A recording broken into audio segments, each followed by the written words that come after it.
Do you want to know more about what to expect from a Pitocin-induced labor? Well, in this video, I'm going to be sharing tips and things to know about having a Pitocin induction so you can be more prepared and feel more at ease going into your birth. If you're new to my channel, my name's Jess, and I created The Innovative Mama as a way to help moms of little ones navigate the world of early motherhood. Here on my channel, you'll find helpful videos on pregnancy and parenting in the early years, as well as educational activities for little ones. So definitely hit that subscribe button and the notification bell so that you're always the first to know when I upload new videos. So I wound up having an induction at almost 42 weeks pregnant, and as I was preparing, I was searching for helpful videos for what to expect. So here are my top 10 tips on how to prepare and what to know before your Pitocin-induced labor. Just a quick disclaimer, I'm not a medical professional and none of this is to be taken as medical advice. These are just things I've learned from my own personal research and my own experience with induction. So always speak to your doctor or healthcare provider about what is right for you. So my number one thing to know about a Pitocin-induced birth is they can go fast.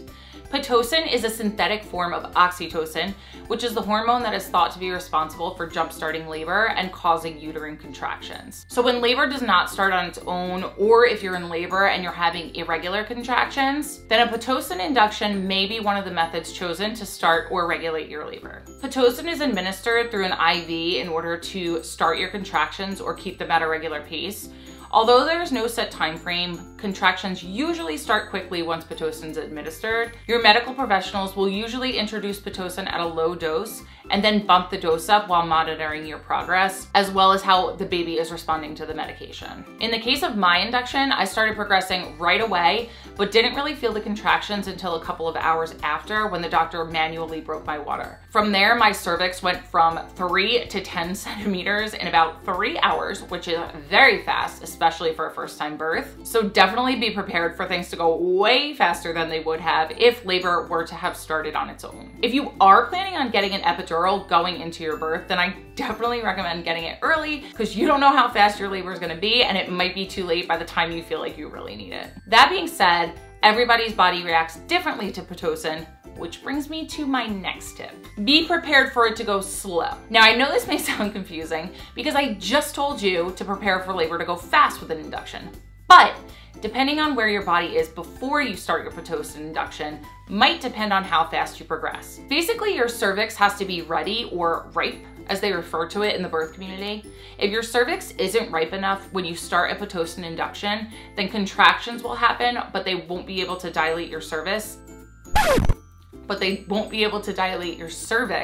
And labor won't progress. This was the case in my situation. Before my induction, I was about 1 centimeter dilated and 50% effaced for a whole month prior to my induction. So I had to have a 2-step induction. By the way, if you want to know more about my positive induction story, I'll leave a link to that video in the description box and right up here. So definitely check that out if you want to hear more about my positive experience with induction. So for my induction, I actually had to go in the night before I started Pitocin to have something called Cervidil administered, which is a cervical ripening agent. So this is a time-release medication that's actually inserted vaginally on this tab-like thing that has a string attached, kind of like a tampon.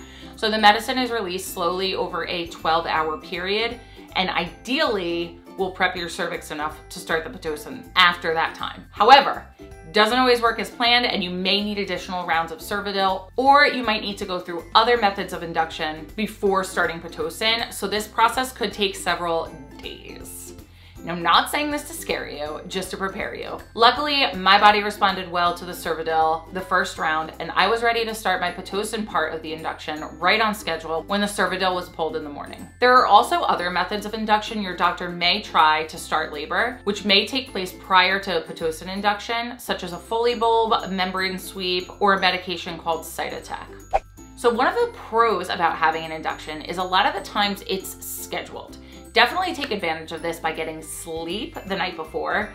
During the first stage of my induction, I was offered a sleep aid in the hospital, but I declined because I felt tired and I thought I'd have no trouble sleeping. Wrong. One of the cons of being induced is that you have to be constantly hooked up to all different types of monitors. So even though I was tired, I couldn't sleep at all between the beeping of the machines and my automatic blood pressure cuff going off every 20 minutes. So definitely be aware of this and consider taking a sleep aid if you're comfortable doing so and if your doctor okays it. I only got about an hour and a half of broken up sleep throughout the night, which definitely took a toll on me the next day. So the next thing to know about having a Pitocin induction is that your contractions are often longer and stronger with less of a break. This is because the Pitocin is administered consistently. I only really felt the pain of labor for about 3 hours total. I started active labor, which begins at around 4 centimeters, at around 12:30 p.m. the day I had my son, and I was pushing 3 hours later at 3:30, which is very fast, especially for a first-time mom. So things got really intense really quickly. I had planned on trying for an epidural-free birth, but I felt that if I really needed the epidural, I told myself I'd be flexible and get it. I wound up asking for one around 3 p.m. and was told I was 7 to 8 centimeters, so I knew I wouldn't have time to get one. But I was really just so exhausted from only getting an hour and a half of sleep the night before. That's what ultimately made me ask for the epidural, not so much the pain, but the exhaustion. So my next tip is to be prepared to constantly be hooked up to a monitor. If you're having any kind of medical intervention during your birth, you and your baby will need to be constantly monitored. I was originally planning on having a drug-free natural childbirth, so I was hoping to be able to move around freely and not be hooked up to anything during my labor, but obviously that couldn't happen since I was being induced. I even needed to keep my IV in for a while after birth, which I didn't expect, so just be prepared for that. If you're already planning on having an epidural, then you might already be expecting this, but for me, hoping not to be hooked up to anything, it was just really uncomfortable, so just something to be aware of. My next tip is to stay focused and relaxed. I know this is easier said than done, especially if it's your first birth and you don't know what to expect, but it'll definitely help your body to progress if you try and focus on relaxing your breathing and your body. One thing that really helped me actually was to make a vision board for my birth. So I just had pictures of like people who were close to me that passed away that I consider to be my guardian angels, inspirational birth quotes, and positive pictures that related to positive birth experiences. So if you choose to do this, you could put whatever you think would be motivating for you at your birth. I talked a little more about this in my video of tips for having an unmedicated birth, which I'll link down below if you want to check that out. But I definitely found the vision board to be a helpful tool for focus and positivity. Tip number 7 is to have an educated birth partner. I was really happy that my husband Mike took an online birth course with me and also learned about the induction process prior to my birth. This really helped because he was educated about birth and understood what was going on and how to react and best support me through each stage of labor, as well as communicate with the doctors and nurses for me when I couldn't do so myself when labor got too intense. So Mike actually joined me in a recent video where we talk all about how to prepare your birth support person for labor. So definitely go check that out in the description box too, because there are some great tips in there on how your birth support person can prepare to help you. So my next tip is to definitely eat before you start your induction.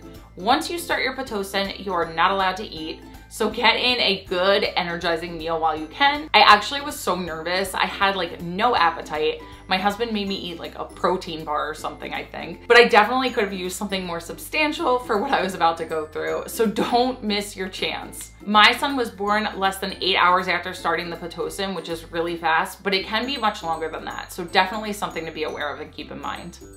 Tip number 9 is don't be afraid to ask questions and stay informed throughout the induction process. My nurses and doctors were amazing with always telling me what they were about to do. And if it was something I didn't know about, they always explained it for me. So I definitely recommend doing that. It can definitely be helpful to know what's going on, and it can make you feel more safe, educated, and informed.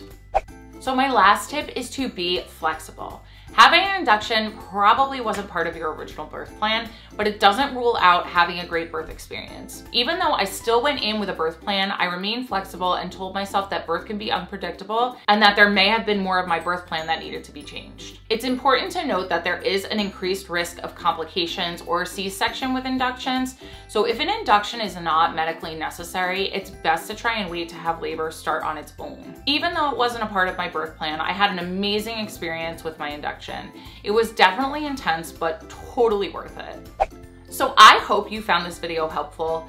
Please click that thumbs up button if you did, and don't forget to subscribe to The Innovative Mama for more helpful videos for moms of little ones. Comment below if you're getting ready for an induced labor, or let us know if you've already had one and what worked for you. Be sure to check out the description box as well as theinnovativemama.com for even more resources. Thank you guys so much for watching, and I'll see you in the next video.